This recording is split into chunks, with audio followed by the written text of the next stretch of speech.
민주노총 경남본부 안석대 수석 부본부장 동지를 힘찬 박수로 모시겠습니다.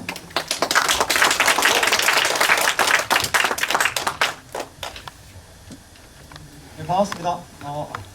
제가 시간을 조금 착각하고 있어가지고 그래서 겹치기도 하고 이랬는데 어디 가다가 잠시 다시 돌아왔습니다. 일정 조율하고 죄송하다고 말씀드리겠습니다. 코로나 다 아시지? 뭐가 문제입니까? 코로나 아닐 때는 문제가 없었어요. 예? 코로나 아닐 때도 문제가 많았죠, 그죠? 근데 유달리 이제 코로나 때만 코로나 시대 이후에 그 전 시대는 뭐 다른 게 있는지 하여튼 고민이 좀 되는 지점이고 우리 조건이 하나도 나아진 건 좀 없기도 하기도 한데 유달리 이제 코로나가 전반적인 영향을 많이 미치니까 코로나를 이야기하는데 제가 좀 드리고 싶은 말씀은 코로나만 가지고 이야기를 드리고 싶은 건 아니고요. 한국 사회가 어느 방향으로 가야 될 거냐. 코로나 때도 지금은 코로나 시대 이유를 이야기하는데 그 전에도 마찬가지 한국 사회 이유는 어째야 되냐는 것은 항상 궁금한 문제였고 과제이기도 했다고 저는 보이거든요. 근데 유달리 코로나가 많이 드러나서 그렇다는 좀 생각이 듭니다.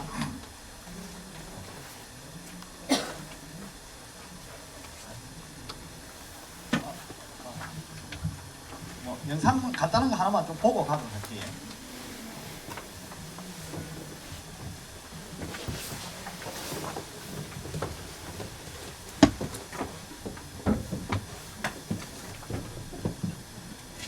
넘어가도록 하겠습니다. 여기까지 가고 영상이 안 돼서 영상은 제가 다른 거 보여드리려고 한 게 아니라 일반적으로 간부 동지들이니까 사실은 이게 뭐 운동을 하면서 간부들이 좀 땡기기도 하고 조합들과 함께 해야 되는데 다들 현장에 가면 지금 뭐 간부들 다 줬잖았습니다. 순번 다 짜놨습니다. 이번에 네가 하고 그 다음 네가 하고 그 다음 내가 하고 그러니까 있잖아요. 보통 그거는 사업장 전반이 마찬가지입니다. 금속이든 화성이든 달리 없거든요. 1번, 2번, 3번, 4번 줬잖았고 시간 가기를 때우는 방향이 엄청 대단히 높습니다. 그러니까 대충 이제 다 지회장한테 다 밀어붙이고 대장한테 다 밀어붙이고 나는 잘 모르고 시간만 떼어서 일단 제끼면 된다 이런 생각이 많이 있어서 그래가지고 운동이 잘 일어나지 않고 처음에 여러분들이 농장을 만들 때도 마찬가지였겠지만 누구나 다 조금 더 먼저 하는 사람들이 있었는데 하다 보니까 익숙해지니까 관성에 빠지니까 농장 운동이 잘 안 됩니다. 전부 다 미루기만 하는 이런 경향성이 있어서 제가 영상이 하나 준비되어 있었는데 다음에 한번 시간 되면 보일 수 있도록 하고요. 동지들 우리 사회는 어떤 사회입니까? 어떤 사회입니까? 양극화 또예 그냥 좋은 사회 살고 계시네. 우리 사회는 보통 자본주의라고 이야기하면 자본주의가 300년 동안 유지될 수 있는 가장 큰 이유가 경쟁이죠. 경쟁하면 좋은 거라고 보통 이야기한다니까 너무 밟아야 되죠. 보통 이건 뭐 여러분 농잡 하기 전에 뭐 사용자들이 이렇게 이야기 안 합니까? 니는 하지 마라. 지금 경상대 비정규직 투쟁하고 있는데 사용자들이 어떻게 하겠습니까? 조합들 만나고 있겠죠. 그래서 어쩌합니까 사용자들이 보통? 니는 챙겨줄게. 니 가만히 있어라. 저도 정리해고 투쟁을 한번 해봤는데 나중에 보니까 회사가 사람들을 다 만났어요. 싹 다 만났어 조합들. 나는 몰랐지. 우리는 간부들은 몰랐지. 근데 조합은 다 만났어. 회사가 어떻게 했겠습니까? 하지 마라. 니는 괜찮아. 니는 챙겨줄게. 이라고 나중에 어떻게 했습니까? 딱 그래 하고 회사가 정리하고 다 때렸죠. 그 전에 임금 인상할 때 이랬습니다. 니 좀 더 챙겨줄게 이라고 얼마 더 올려주겠습니까? 10원 더 올려주고 20원 더 올려줬습니다. 최저임금에서. 그렇죠. 싸움은 그렇게 양상으로 전개되는 것. 그래서 서로 우리끼리 경쟁하게 만드는 게 자본주의가 이때까지 유지될 수 있던 가장 이유입니다. 근데 우리 스스로도 이 경쟁이 지배당하고 있죠. 네. 내가 조금 더 잘하면 뭐라도 내 근로조건이나 또는 내 임금이 향상될 것 같거든요. 또는 내 고용 조건이. 그런데 전혀 그렇지 않죠. 전혀 그렇지 않은데 우리는 그런 것처럼 우리 스스로도 그래 되는 경우의 수가 엄청 많기 때문에 이런 이야기를 좀 드리고 싶어서 말씀 한번 드리고 싶습니다. 그러니까 사실상 절망이나 좌절, 노력해도 소용없다는 이야기가 수없이 나오고 있는 이런 부분의 문제가 아니냐. 그래 개처럼 이래도 어차피 내일 또 힘들다, 오늘 힘드니까 내일 힘들다 이런 이야기도 많다니까 청년들이. 네, 알겠습니다. 나중에 이번에 대통령 선거할 때 문재인이 당선될 때 홍준표도 마찬가지고 문재인 대통령도 개천에서 용나면 좋은 사회, 공정하다 이렇게 이야기. 개천에서 용나는 사회를 만들겠다 이랬는데 개천에서 용이 날 수 있습니까? 한 마리 나면 좋습니까? 그 수많은 나머지 개천에 있는 미꾸라지들은 어찌해야 됩니까?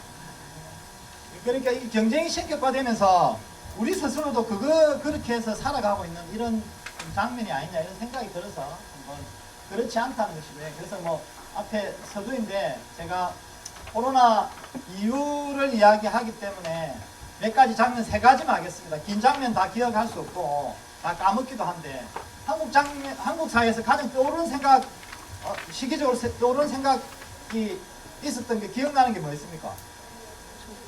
촛불, 또예. 예?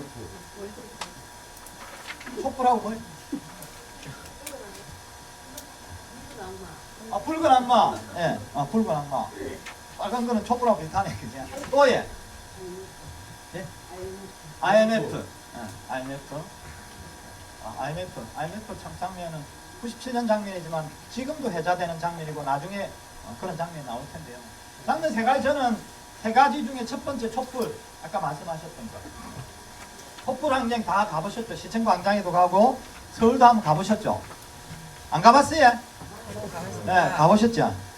뭐 시청 광장 뭐 깔판도 깔고 우리 일반 노동자들이 엄청 열심히 했던 이야기들이 활동을 하셨어요. 근데 촛불 항쟁이 가장 최근에 뭐 이전까지 갈 필요 없고 역사를 덜 먹을 필요 없는데 촛불 항쟁이 가장 최근의 장면. 촛불을 항쟁 이후에 바뀐 게 3가지가 있습니다. 3가지. 보시다시피 국가 권력은 누가 잡았습니까? 민주당이 누구예? 뭐 사람이 먼저다. 문재인 대통령이 잡았어요. 지방 권력들, 뭐 경남만 하더라도 사실은 김경수 도정이 들어서고 창원시도 허성무 시정이 들어섰잖아요. 다른 전반은도 마찬가지. 지방 권력도 잡았어요. 이번에는 어디까지 잡았습니까? 의회 권력까지 잡았죠. 그러니까 국가 권력, 행정 권력, 의회 권력까지 다 잡았어요. 지방 권력까지 다 잡았습니다. 3가지를 다 잡았는데 지금 사람들한테 회자되는 이야기, 노동자들한테 회자되는 이야기 뭡니까? 바뀐 게 없다고 보통 회자되고 있습니다. 3가지 권력을 주었고 촛불을 통해서 이 국가와 지방 권력, 의회 권력 3가지 권력이 그들한테 위임돼서 주어졌죠. 그만큼 국민의 열망과 노동자의 열망이 강했기 때문에 이게 바뀔 수 있다고 저는 생각이 듭니다. 근데 돌아서서 보건대 바뀐 게 없다고 보통 이야기하죠. 촛불은 과제는 촛불은 이런 이야기를 했습니다. 촛불의 과제가 100대 과제가 나와 있대. 사회를 민주화하고 안전망을 강화하라는 요구, 그리고 재벌 중심의 체제를 변화시키라는 요구, 그리고 불평등, 양극화 차별을 극복하라는 요구, 한반도 평화를 바라는 요구, 민중의 이익을 대변하는 정치 세력화에 대한 요구. 노동의 시각으로 보면 이런 요구였습니다. 물론 다른 요구도 많이 있습니다. 좀 강령에 담겨져 있는 요구도 많이 있어요. 이런 요구들이 있었지만 이 요구가 바뀐 게 있냐? 이러면 이 바뀐 것은 사실은 부족하거나 없거나 또는 후퇴하고 있죠. 사회민주화 안전망과 관련된 내용으로 보더라도 여전히나 전국민 고용보험제를 요구하고 있지만 바뀐 게 없죠. 그대로 있습니다. 두 번째, 재벌 중심의 체제를 변화시키라는 요구 바뀐 게 있습니까? 재벌 중심의 체제를 바꾸고 재벌의 소유구조, 지배구조를 바꾸라고 이야기하는데 재벌 중심의 체제는 더 공고화되어 가고 있죠. 몇백조를 풀었는데 몇백조를 풀었습니다. 풀었는데 거의 90%가 누구한테 갔습니까? 위기를 통해서 항상 IMF도 위기였고 그 위기를 통해서 막대한 재정 지출이 있었습니다. 그 재정 지출은 누구한테 갔습니까? 노동자들한테 오지 않았습니다. 노동자들한테 해고로 왔고 그 재난은 노동자한테 태고로 왔고 그 막대한 수백조에 이르는 돈은 재벌로 갔습니다. 미국 놈들도 마찬가지잖아요. 미국 놈들도 그 무슨 뭐 이게 뭐 서브프라임 모기지 사고 이럴 때 엄청나게 많은 돈을 풀었습니다. 미국도 이번에 6천조를 풀었어요. 6천조가 누구한테 갔습니까? 흑인들한테 갔거나 또는 뭐 미국의 의료를 강화시키는 방향을 갔거나 전혀 그렇지 않다는 이야기를 드리고 싶고, 불평등 양극화, 한국 민주노총의 올해의 가장 큰 요구가 불평등과 양극화라는 요구였습니다. 동지들이 처우 개선을 주장하고 또는 민간위탁 투쟁을 하려고 지금 계획 잡고 있는 투쟁 또한 사실은 불평등과 양극화를 개선하라는 요구이죠. 당연히 시에서 해야 될 또는 지방정부가 해야 될 일을 하지 않고 이것을 민간에 위탁함으로 해서 발생하는 문제이기도 한데, 이거에 대한 처우 개선 문제 또는 정규직화 문제 또는 경상대 비정규직 싸움 문제도 마찬가지거든요. 근데 이 불평등 양극화는 바뀌고 있지 않습니까? 한반도 평화는 문재인 대통령하고 김정은 위원장이 만나면 뭐합니까? 몇 번 만난들 뭐해? 다 빠꼬라이 돼가지고. 촛불의 과정이 이렇게 지금 있는데 이거는 고스란히 지금도 마찬가지입니다. 이게 불과 얼마 되지 않는 요구였지만 지금 현재 여러분들이 살고 있는 지금 이 자리, 여러분들이 요구하고 있는 노동자 이거 똑같이 그대로 남아있는 과정입니다. 권력의 세 가지 권력을, 이 말고 추가적인 무슨 권력이 더 필요한지 모르겠는데 세 가지 권력을 가진 그들이 더 이상 바꾸고 있지 않다는 이야기를 하나의 장면으로 제가 말씀을 드리고 있고요. 이렇게 가고 있는 이유에 가장 우리 촛불의 과제로서 시민들이나 국민들, 노동자들 이야기했던 것은 아까 제일 처음에 말씀드렸지만 자본주의 경쟁의 가장 핵심이죠. 경쟁이 신격화되고 그것을 운영하는 방법이 뭡니까? 신자유주의, 나만 아니면 되고 놈들을 밟고 일었으면 되죠. 회사에 다니면 이런 거 아닙니까? 사업장에 고급 기술을 가지고 있어. 회사가 잘 되려면 어찌해야 됩니까? 그 기술이 잘 이전되어야 되는 거 맞지? 네. 그래서 모든 기능이 고급화되고 그래 경쟁력이 커질 건데 우리는 어찌합니까? 경쟁이 신격화되니까 내 기술 너한테 가르쳐주면 어찌 됩니까? 걔를 맞으면 어찌 돼? 잘리잖아 얘. 너한테 가르쳐주면 전부 저것도 할 줄 알고 내도 할 줄 알고 이러면 내가 경쟁력이 없어진다 이런 생각하는 거 아닙니까? 사회가 그렇게 가고 있는 거지. 기업도 그렇게 가고 있는 거고 우리 삶도 일정 정도 그런 부분에 대해서 노출되어 있는 이런 문제가 있다는 겁니다. 그거는 이 신자유주의라는 이 운영 방식에 나타나는 그 경쟁의 신격화, 300년 동안 공고히 가장 300년 동안 자본주의에서 가장 피해를 받고 있는 게 누구냐? 노동자들입니다. 노동자들. 제가 뭐 어제 진해 가서 이런 이야기 했는데 뭘 만들려고 하면 원료가 있어야 되고 기계가 있어야 됩니다. 맞지?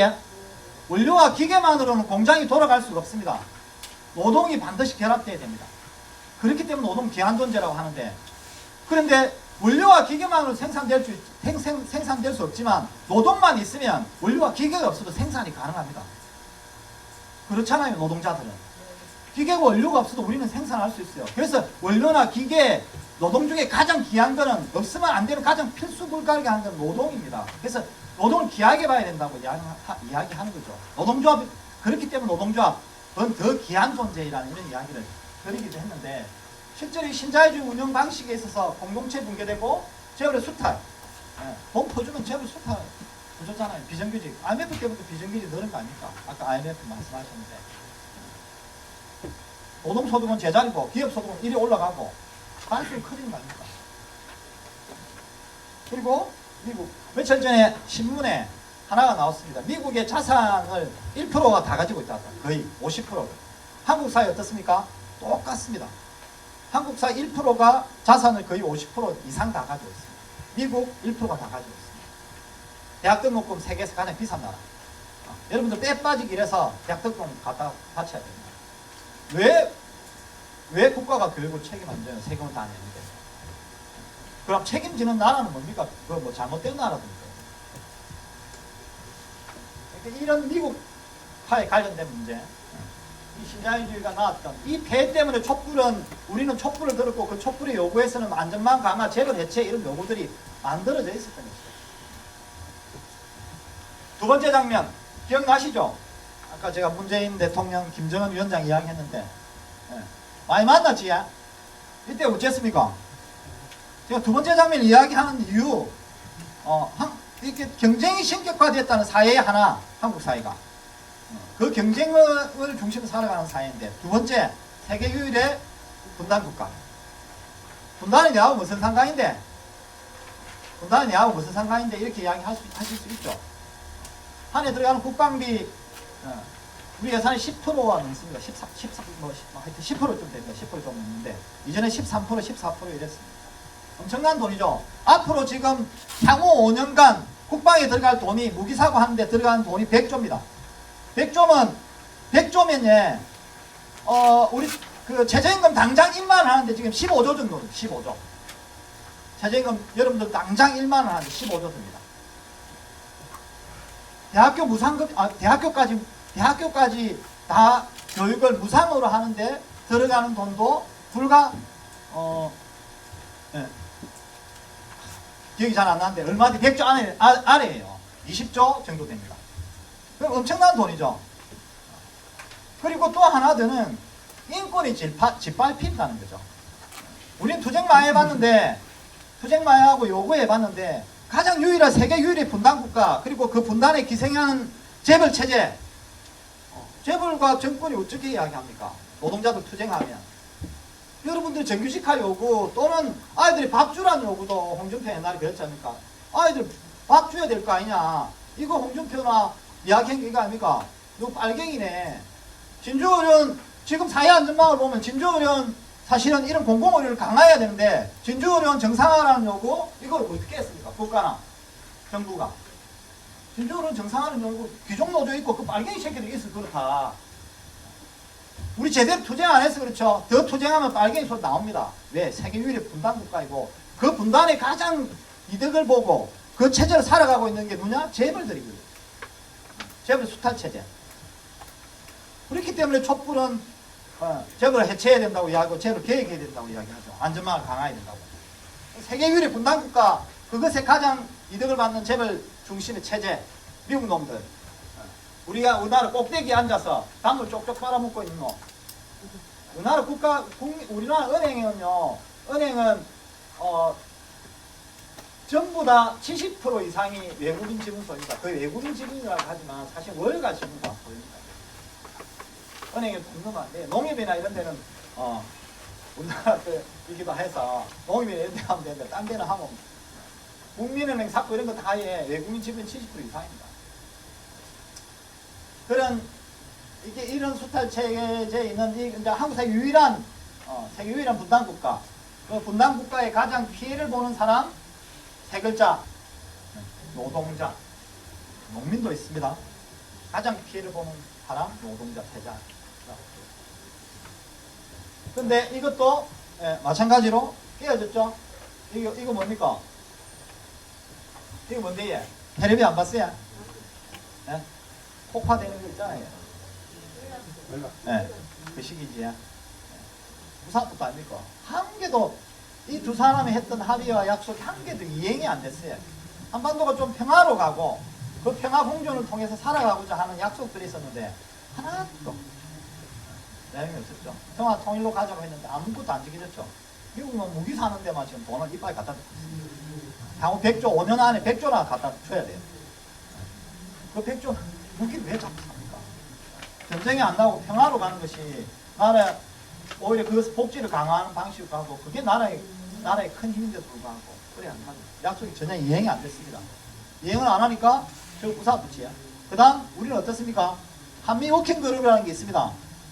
일제시대 조선 총독부와 같은 역할입니다. 그러니까 트럼프가 이런 이야기 한 거 아닙니까? 트럼프가, 월세 10만원 올리는 것보다, 정확하게 워딩입니다. 10만원 올리는 것보다 저거 나라 도시에 우리나라의 방위비 얼마 올리는 게 더 편하다? 1조 올리는 게 더 편하다는 겁니다. 10만원과 1조가 비교되는 나라이고, 트럼프가 이야기했습니다. 미국의 결정 없이 한국은 아무것도 못한다. 이게 현재 한국 사회의 주소입니다. 문재인 대통령도 그래 하죠. 피해 안 가게 하겠다. 촛불의 요구라는 것이, 불과 얼마 전에 나왔던 촛불의 요구라는 것이 한반도의 평화에 대한 요구이고 자주에 대한 요구인데 불구하고 지금은 전혀 자주에 대한 진척이 있지 않죠. 북한하고 뭘 하려 해도 이런 거 아닙니까? 뭘 하나 갖다 주려 해도 안 됩니다. 이게 뭐 트럭이나 이런 걸 갖다 줄라 해도 기름 들어가서 안 되고 그 기름이 있어서 트럭에 들어가는 기름이 잘못 쓰이니까 얘들 그런 거죠. 뭘 하나 갖다 줄라 해도 안 돼. 뭐 갖다 주라 이런 이야기도 아니고 평화로 가야 되는데 주로 어떻습니까? 이 워킹그룹에 다 미국의 성인 다른 게 없어요. 무조건 성인 받아서 해라. 자주권의 현실이죠. 한반도 평화로 가야 우리가 합리적으로 추론을 하면 평화로 가면 예산과 관련된 내용이 조정되고 그리고 이게 예를 들어 사회 공공성이 강화하는 방식으로 가야 되고 그리고 민족 공동의 번영에 대한 힘을 키울 수 있는데 이거니까 대립경과 대립이 있고 이러니까 어떻게 됐습니까?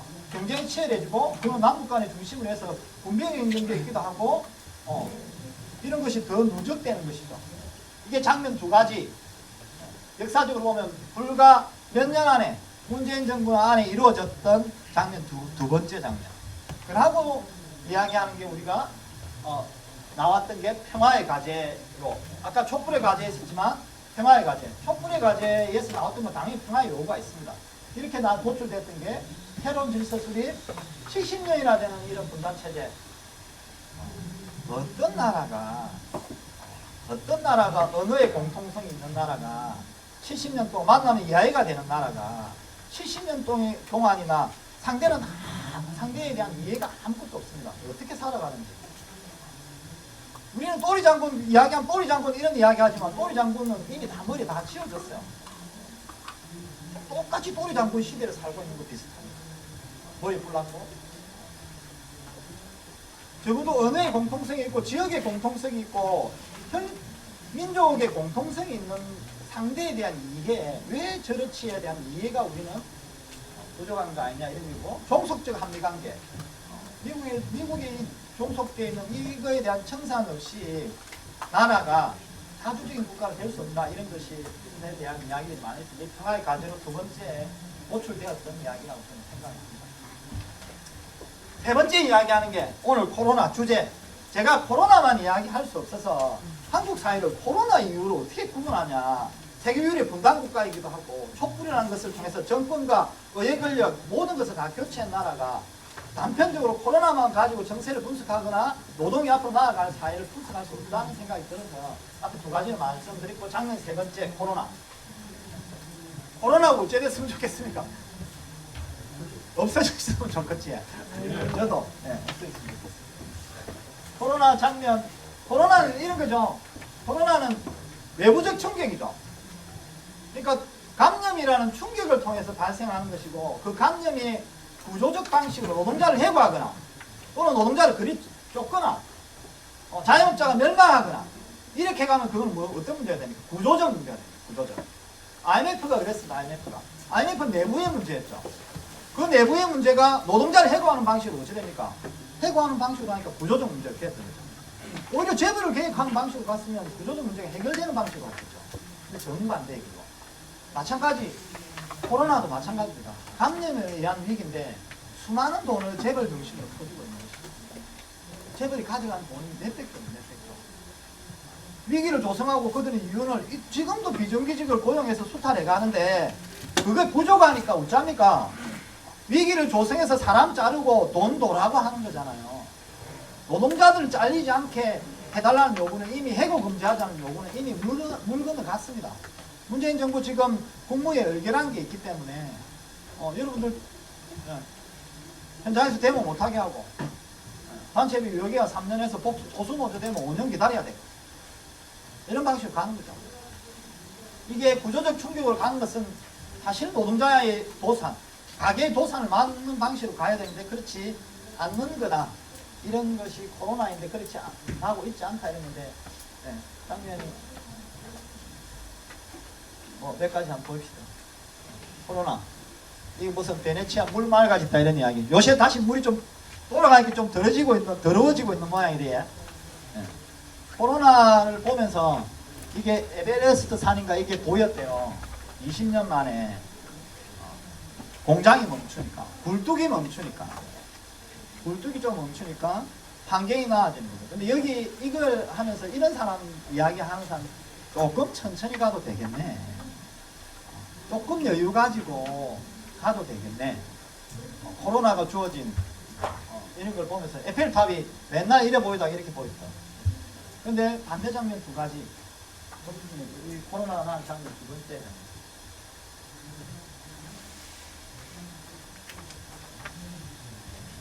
이거 다 보셨지야? 이게 어딥니까? 어느 나라에? 네, 아메리카. 아메리카 하면 무슨 생각, 미국 하면 무슨 생각이 듭니까? 좋은 나라. 뭐야? 미국 하면 그런 생각 없어요? 트럼프. 네, 또 해. 미국 하면 옛날에 우리가 꿈을 꾼다니까 좋은 나라, 뭐, 강대국. 기회의 나라. 기회의 땅. 근데 여기 어떻습니까, 흑인? 흑인이, 뭐 지금 계속 흑인들이 죽죠. 미국은 불평등이 가장 심각한 나라. 가장 심한 나라. 우리나라와 1, 2위를 다투는 나라. 세계에서 불평등이 가장 심각한 나라. 0.1%, 1%가 되는 그들이 자산의 절반을 가지고 있는 나라. 우리나라 1% 되는 그들이 자산의 절반을 가지고 있는 나라. 불평등이 심한 나라, 양극화가 확대된 나라. 그런데 우리는 기회의 땅으로 포장된 나라. 왜? 미국이 이 나라를 계속 지배해 왔으니까. 아까 이야기 말씀드렸다니까. 한미우킹 그룹이든 이런 이야기. 세계유일의 분단국가의 가장 정점에 서 있는 그들. 28,000명이 가져간 돈이 한 해 5조 4천억입니다. 5조 4천억. 여러분들 세금으로 땅등을 오염 다 시키고 기름을 작살내고. 근데 지금 더 인상해서 11조를 달라고 합니다. 줄 가능성이 높죠. 미국의 양극화 불평등이 기회의 땅이라고 표현되어 있는 이 나라가 폭동으로. 우리는 근데 나오는 게 폭동이라고 다 이야기하죠. 그런데 저 흑인들은 저항입니다. 저항.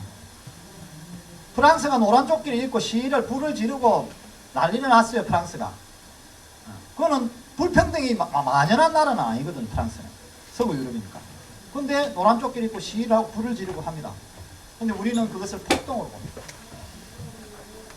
저항이고 항쟁으로 봐야 될 우리는 관점과 내용을 가져야 되는데 우리는 나오는 언론 대응이 폭동으로 봅니다. 이들은 지속적으로 저항, 그 불평등에 저항하고 있다. 이렇게. 그래서 장면 두 가지를 보면 맑아진 것도 있지만 이 불평등에 저항하는 이런 흐름들이 하나의 사회적 흐름으로 가고 있다는 말씀드렸습니다. 나오미 클라인이라는 이런 작가가 쓴 책이 있습니다. 재난자본주의 쇼크 독트리라고 하는데 내용은 이거예요. 사람을 전기 충격을 의사가 이렇게 이야기했는데 어떤 사람이든 내한테 갖다 둬라. 내가 갖다 주면 저 사람은 판사로 만들려면 판사로 만들고 대통령을 만들려면 대통령을 만들 수 있다. 그래가 뭐 방식이 어떤 겁니까? 그 사람을 데리고 오면 백지로 만든 거죠. 전기 충격을 줘서. 전기 충격을 주면 자 계속 머리 주면 어째 되는 거 사람이 해 되겠지. 해 되면 거기서부터 이제 자기가 하는 대로 쓴다는 겁니다. 근데 그래 됩니까? 그래 안 됩니다. 재난이 벌어지면 백지가 된다. 하는. 그리고 재난은 그렇게 우리한테 다가오고 있는 이런 쇼크 독트리인데 하나 예로서 재난. 아까 IMF 이야기 하셨는데 IMF 이후에 IMF 이거였죠. IMF 이후에 이거 아닙니까?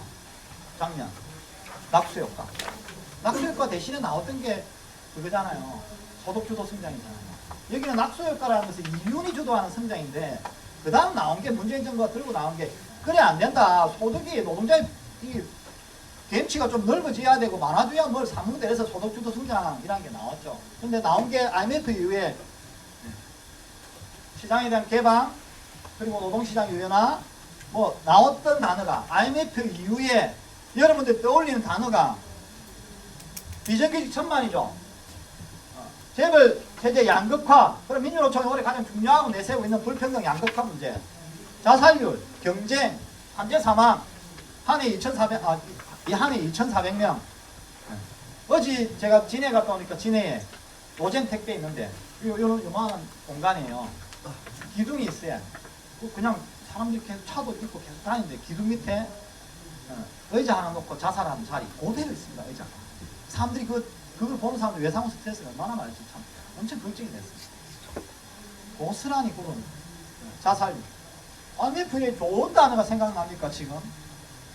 자본주의 하면 떠오르는 단어, 여러분이 살고 있는 사회에 떠오르는 단어 하면 아마 대다수가 부정적 단어로 점철된다고 생각합니다.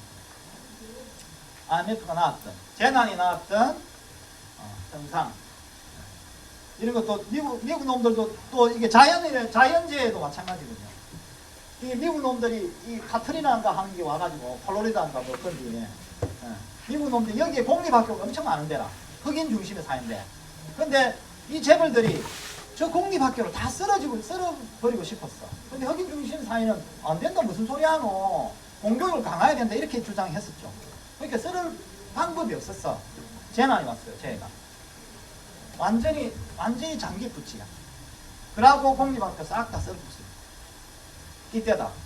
IMF 때 이런 거 아닙니까? 재벌들이 이대로 영원히. 지금 코로나 시대에 재벌들이 수많은 돈을 투여받으면서 지금 이대로 계속이라고 주장하고 있습니다. 무한정 돈을 갖다 주고. 그리고 있던 노조 해체, 전부 다 민영화, 이런 방식으로 갔던 것이 재난의 특징. 잘 볼 수 있어야 된다, 이런 생각이 듭니다. 저는 이게 뭐 아까 경쟁과 신자유주의 체계가 나왔던 재벌 중심의 사회, 그리고 양극화 문제, 이런 이야기를 말씀을 드렸는데, 신자유주의 정책을 전면적으로 실현하고 위기를 활용해서 경제적 쇼크효과를 쓰고, 그리고 저항을 분쇄하기 위해서 공포를 동원하고, 딱 IMF 때 딱 그랬습니다. 지금 코로나도 똑같습니다. 그 위기에 대한 책임이 누구한테 오냐? 우리한테 오죠, 노동자들한테. 권한과 권력은 누구한테 갑니까? 재벌들한테. 그건 미국 놈들한테. 이래 가고 있습니다. 권한과 권력이 민중들한테 와야 되고 노동자들한테 와야 되는데, 이 위기 상황의 책임과 이런 것을 우리한테 오고 있는 거다, 이런 이야기를 드리고 싶습니다. 대체적으로 위기가 드러나는 건 이런 거죠. 뭐 규제 완화.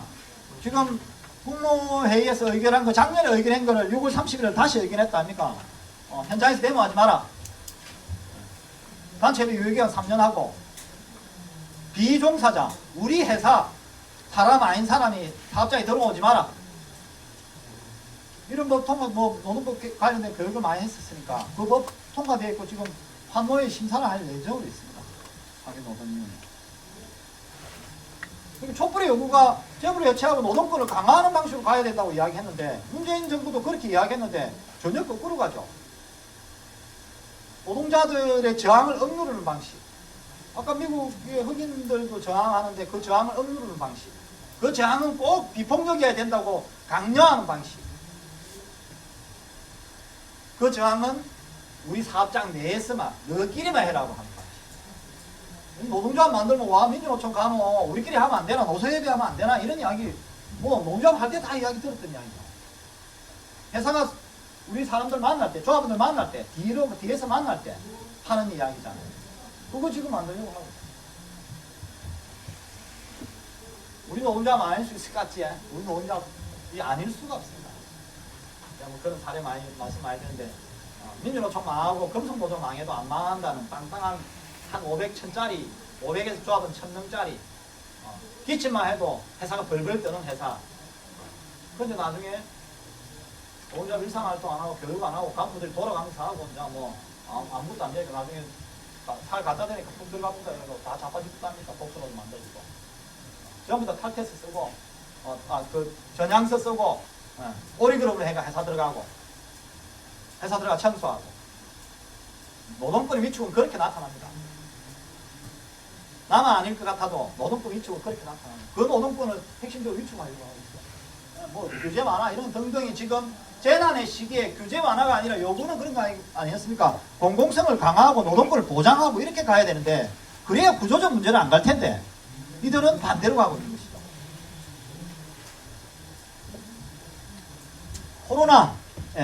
코로나 과제로 이야기하는 것 크게는 아까 촛불의 요구가 다를 게 없습니다. 그죠? 촛불의 100대 요구가 있었고, 제가 구체적으로 몇 가지만 우리한테 요구, 한국 사회 당장에 좀 근본적으로 변화시키는 데 요구되는 몇 가지를 했는데, 미국 중심의 사회, 미국의 사회를 그대로 닮아가는 것. 재벌 중심의 사회고 불평등 양극화가 아주 고착화된 사회 제도화된 그거를 제도라고 따라가는 것.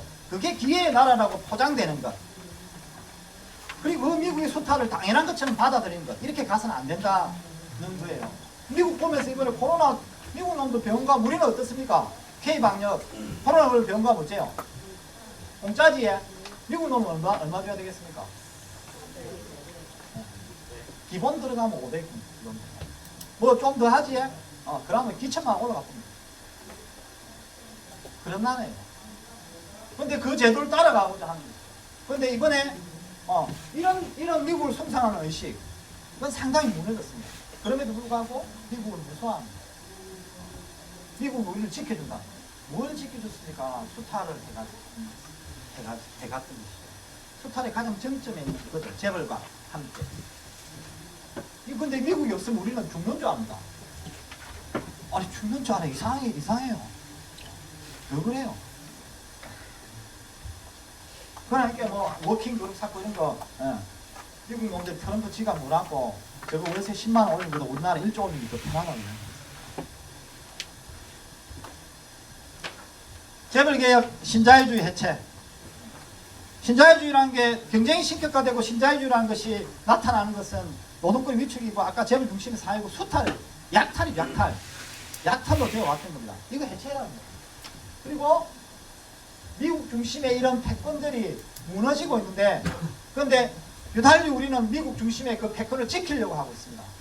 미국 중심의 패권이 무너져야 됩니다. 신자유주의의 가장 정점에 있는 수탈의 가장 정점에 있는 것이 미국이기 때문에 그 체제가 무너져야 돼요. 그래야 다른 체제, 다른 사회가 가능하다는 이야기들을 우리 스스로 할 수 있다고 생각해요. 공공성 강화, 촛불이 요거 똑같습니다. 코로나 과제로 나와 있던 문제. 현황은 다들 아시니까 코로나는 계속될 거다는 이야기고 그 계속되는 속에 가장 어려운 사람은 누구일 거다? 노동자일 거라는 거 여러분들 다 알고 있습니다. 이 코로나를 통해서 아까 재난 이야기 했잖아요. 그 재난을 이용해서 구조적 문제로 가려고 하고 있습니다. 그 구조적 문제는 노동자를 해고하는 방식, 노동권을 위축하는 방식, 그리고 재벌의 수탈을 더 강화하는 방식, 그 약탈을 묵인하는 방식, 이렇게 가려고 하고 있습니다. 현황은 뭐 전 세계 엄청 많이 발생하고 있다. 미국은 뭐 지금 프랑스나 이런데 이탈리아는 또 뭐 엄청 늘어가지고 또 봉쇄 들어가는 거잖아요. 국가 간 이동을 제한하는 거죠. 국가 간 이동의 제한, 개인 간 이동의 제한은 생활 양상이 좀 다른 다양한 양상이 나타나는데 이게 고정적으로 되지 않을 거라고 저는 보거든요. 뭐 나중에 잠시 설명을 드리겠지만, 현황, 경제 현황, 뭐 실지, 하여튼 주가 사라지고, 경남은 휴직자 또는 해고자 증가하고, 대공황에 하는 위기, 미국 놈들이 6조 달러로 통과시켰는데 7,500조에 100조도 서민들한테 안 갈 가능성이 없습니다. 나머지 7,400조는 수탈하는 금융자본의 재물자본입니다. 우리도 똑같이 그래왔습니다. 특수고용 노동자들한테 적용되는 수없는 특수고용 노동자들이 있는데 적용되는 사람이 거의 없습니다. 나머지 노동자는 죽어나가죠. 우리도 한 300조인가 투입하고 그 중에 한 10% 나머지 270조는 누구한테 갈까? 재벌들한테 갔습니다. 재벌들이 그 금융을 떠받치기 위해서 들어가고. 경제현황은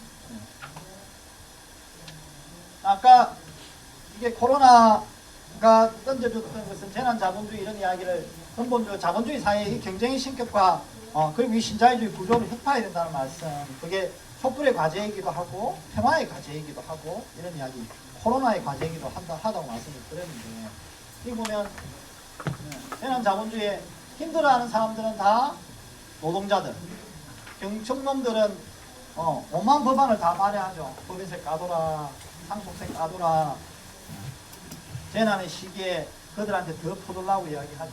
온만 법안들. 이번에 정부가 의결했던, 국무회에 의결했던 것은 경총이 지금까지 지속적으로 요구했던 내용입니다. 경총이 요구할, 재벌들이 요구할 때는 이유가 있을 거 아닙니까? 재벌들이 저걸 바꿔라고 요구하는 거는 재벌들한테 지 이익이 안 되는데 바꿔라고 이야기하겠어요? 절대로 재벌들 그렇지 않다는 거 안다 아닙니까?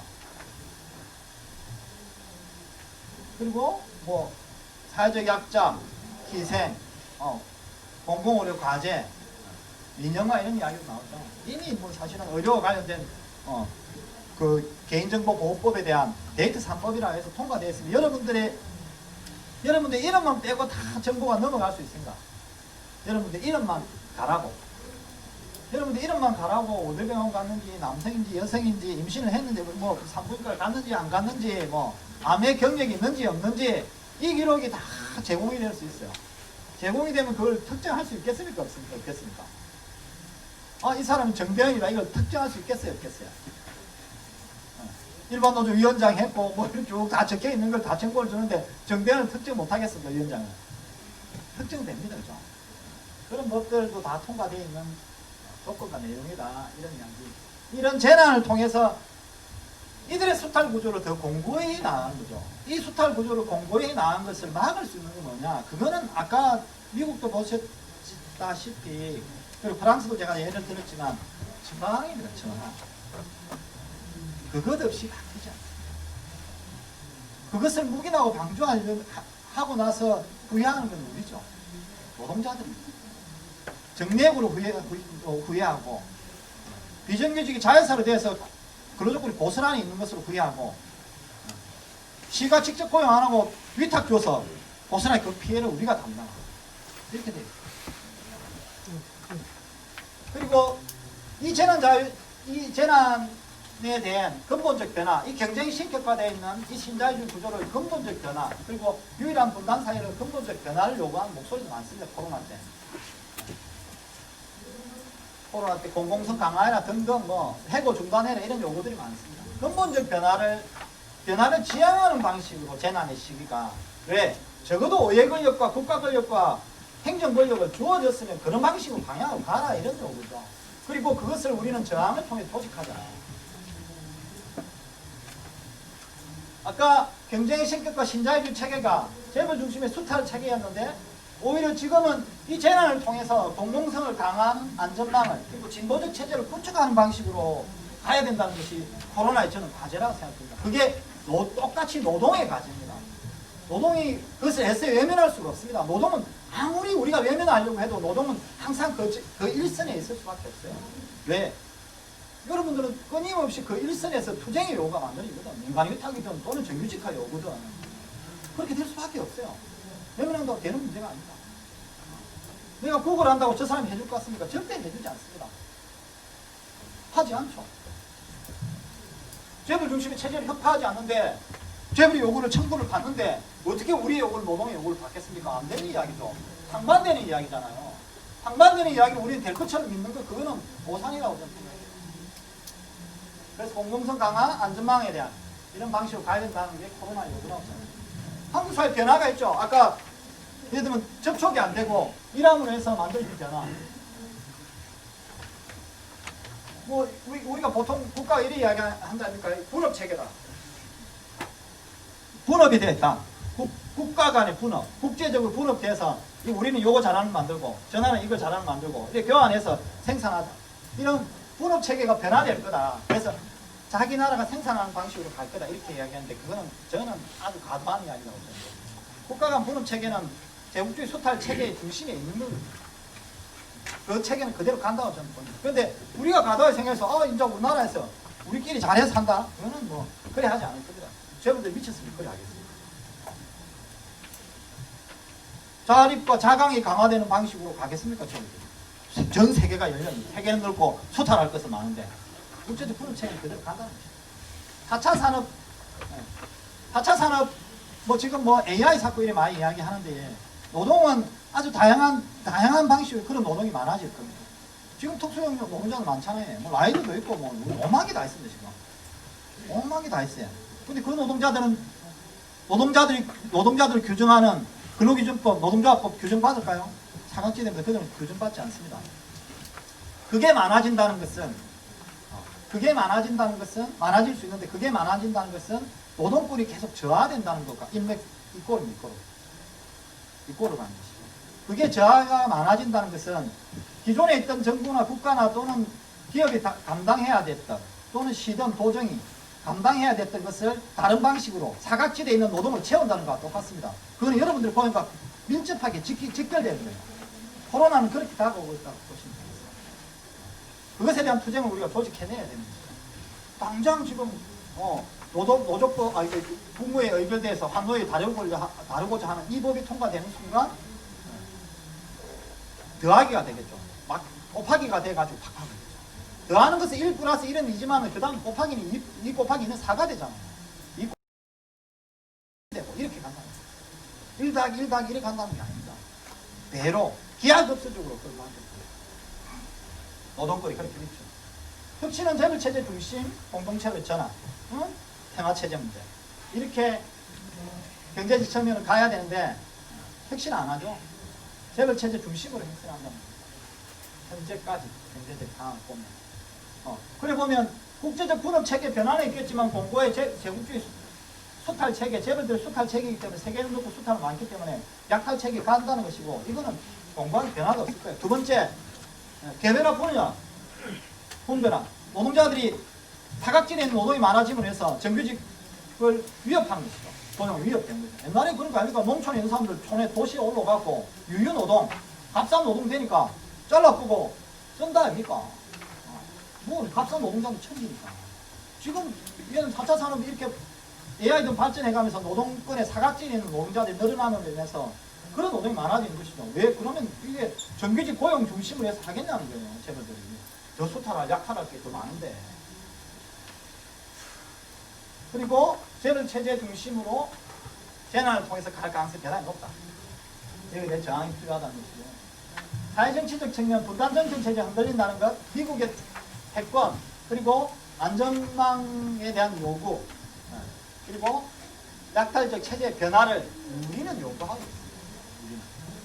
그리고 근본적 변화를 사회정치적 측면으로 민중들의 전반이 요구하고 있는데 그런 권력적 지향으로 가는 것을 만드는 건 누구냐.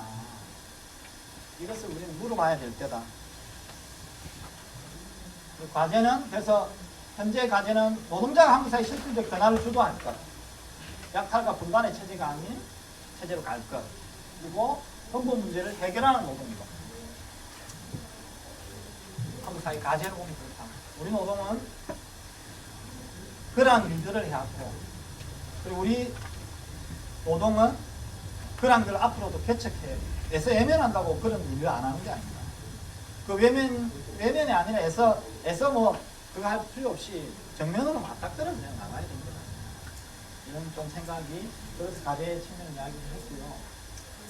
다른 세상으로 가야 된다고 저는 이야기하고요. 재난과 위기를 노동의 시선을 봐야 된다고 봅니다. 신자유주의 중심의 경쟁을 중심으로 수탈체제를 중심으로 볼 것이 아니라 노동의 시선을 봐야 다르게 보이는 그죠? 뭐 민간위탁 투쟁이든 정규직화 투쟁이든 노동의 시선을 보지 않으면 우리는 하찮은 노동으로 하찮은 것을 취급받게 되어 있습니다. 근데 계속 이때까지 역사적으로 너희들은 하찮다는 것을 계속 이야기해 왔으니 그리고 불평등 양극화를 공정, 협력, 호혜 방향 더 이상 불평등 양극화가 확대되는 1%의 그들이 한국 사회 자산의 절반 이상을 가지고 있다는 것은 말이 됩니다. 주식은 90% 이상을 투자합니다. 그런데 개미들 주식에 투자합니다. 다 틀리죠. 뺏어먹는 것도 참 가지가지입니다. 가지가지. 차별에 저항할 것, 그리고 불우한 권력에 분노할 것. 약자들의 삶의 교관, 싸움을 비정규직을 같이 교관해줘야죠. 민주일반연맹 소속이니까 경상도 비정규직 공공연대 민주일반연맹이니까 함께 투쟁해줘야죠. 우리가 뭐 한국 GM 비정규직 투쟁들도 함께. 그리고 경쟁과 차별. 똑같이 미국을 따라가고 있는 것. 진짜 이 숙미주의 이거 진짜 걷고 재난을 통해서 아니다 다른 세상으로 가야 된다. 이걸 이제는 주장해야 될 거 아닙니까? IMF처럼 똑같이 나왔던 비정규직 차별, 비정규직 천만, 차별, 양극화, 한 해 2,400명 죽는 이 사회로 다시 전환할 거 아니잖아요. 재난은 똑같습니다. 그 재난을 어떤 시선을 보고 어떻게 바꿀 거냐가 우리가 노동을 바라봐야 되는 거 아니냐. 특히 비정규직 노동운동을 하고 있는 일반 노조, 그러한 방향으로 봐야 되는 것 아니냐. 경제 체제, 신자유주의, 이런 다른 세상을 봐야 된다. 그 말씀드리고. 근데 사실 우리 상황은 어떠냐 그러면 그렇게 가야 된다는 방향성은 볼 수 있는데 우리 상황은 어떠냐. 실제로 이 세 가지 권력을 가진 그들은 그러니까 뭐 옛날에 그 노무현 될 때 자책 감방에 넣고 우회전한다 이런 이야기 했다 아닙니까? 지금 자책 감방에 넣고 노골적으로 우측 감방에 넣고 있는 것 같아요. 노동자들의 노동의 시선을 보면. 재벌에 유일하게 저항할 수 있는 이 신자유주의 경쟁 체제에 유일하게 저항할 수 있는 조직된 힘을 무력화시키는 법을 지금 통과시키려고 하고 있는 거잖아요. 그거는 노골적인 거죠. 그리고 문재인 정부는 재벌 유주 정책 방향을 강화할 겁니다. 실제로 그렇게 퍼주고 있고 대외 3법도 그렇게 만들었고 개인정보도 다 주게 돼 있고 이런만 저항하면 돼요. 그리고 유일하게 저항할 수 있는 유일하고 다른 사회를 가야 된다고 주장할 수 있는 저항하는 노동권은 후퇴시키고 노동자를 조직해서 저항할 권리를 따버리 뭉개고 가려고 하고 있습니다. 문재인입니다. 실제로 그래요. 환상적으로 가지면 안 된다고 생각합니다. 투쟁할 수 있어야 된다고 생각합니다. 그걸 한다고 주어진 거 하나도 없습니다. 노동자들 구걸해서 받지 않았습니다. 싸워서 받았고 쟁취한 것이죠. 그게 운동의 역사이고 그게 노동이라는 거예요. 그것도 특히 재난 시기에. 한반도 정세, 우리 사회대개 방향이 당연히 유실되어 있죠. 경제정책 방향, 해고하지 말라면 해고 금지해라 하는데 해고 금지 없다니까. 오는 줌수로 해고 금지하라. 다른 나라처럼 왜 다른 나라는 해고 금지하고 또 여기 사람 자르면 돈 못 준다. 해고 금지해라. 이거 왜 다른 나라는 받는데 왜 세계 12의 경제대국 32,000달러라는 국민소득을 받는 우리는 왜 안 됩니까? 이때 99에 사회 그리고 노동운동의 실리적 경향 한국 사회가 유지되어 가고 있는 그 경쟁과 신자유주의 그리고 약탈의 체계 이것에서 가장 저항할 수 있는 게 노동운동이라고 했어요. 우리라고 했는데 근데 반면 우리는 상당히 실리적 경향 또한 강해요.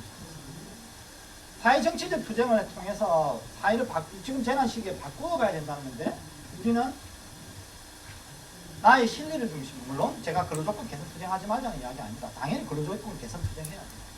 근데 재난이 다가올 재난은 내가 지금 다 안 받아도 내 다음 세대가 다 고스란히 받아야 될 문제이기도 해요. 그러니까 다음 세대가 79%가 비정규직이라고 이야기하지 않습니까? 그런데 저항을 우리가 소직 안 합니까? 미국처럼 흑인이 발표 주고도 괜찮은 사회를 만들 수 없잖아요. 그 저항이 가장 정상에 있는 재벌과 맞짱 뜰 수 있는 정상에 있는 것 재벌과 맞짱 뜰 수 있는 우리 미국 놈들과 맞짱 뜰 수 있는 우리 노동인가 이것이 사회정치적 투쟁을 잘 강화할 필요가 있다. 그리고 이 사별중심 우리 현황이 다 그렇다는 이야기하고 이걸 극복하지 않은 측면 그리고 지지부진 경사노예 논란 그걸 해가지고 주어지는 거 없습니다. 경사노예는 뭐죠? 투쟁의 최전선의 요구를 분명히 하고 투쟁을 조직하는 과정 속에서 만들어진다 이렇게. 코로나 대응 민주노총 사업계획 쭉 나와 있고요. 비정규직 철폐, 전태일 3법, 재벌개혁, 최저임금 투쟁, 해고금지, 생계소득, 사회안전망이나 두 가지 요구를 중심으로 진행하고 있습니다. 여기에 지금 자본이 붙고 있죠. 정부가 세 가지 권력을 가진 그들이 노동을 위축시키려는 방안을 도입하고 있습니다. 여기에 저는 저항이 필요합니다. 오늘도 사실 10월 23일 모이는 게 안 되니까 흩어져서 지역별로 하기도 하는데 11월 14일 있습니다. 투쟁을 조직 못하면 우리가 저항을 조직 못하면 재벌들은 그렇게 합니다. 정권. 세 가지 권력을 잡은 그들과 함께해서 가장 깨어있고 저항하는 조직이 노동을 위축시키는 방식으로 투쟁을 조직해야 된다고 생각합니다. 11월 14일 그러니까 안 하면 편하다 이렇게 생각하시면 안 된다는 얘기예요. 안 하면 편하죠. 그 편한 동안 그들은 야금야금 우리를 갈가먹고 있습니다. 지금 야금야금 정도가 아니고 대놓고 갈가먹고 조직을 해야 됩니다. 그게 우리 역할입니다. 그래서 뭐 3법 제국의 투쟁, 뭐 경기법하고 세부 내용들이 있으니까 확인하시면 될 것 같아요. 마지막으로 말씀드리고 싶은 거는 변화한 세상, 재난의 다른 세상, 우리가 가야 될 세상은 후건이나 애글로 바뀌진 않는다. 얘는 우리 요금 민간 이탁에 대한 저지 투쟁이든 여러 가지 근로조건 개선 투쟁이든 한국 사회를 바꾸는 투쟁, 애글하거나 후구에서 바뀌는 거는 역사적으로 있지도 않고 그 역사는 다시 반복되지 않습니다. 지금 재난에 어디로 가야 될 것인가는 11월 14일 날 투쟁을 조직하는 과정에서 출발한다고 생각하고 함께 힘있게 투쟁했으면 좋겠습니다. 감사합니다.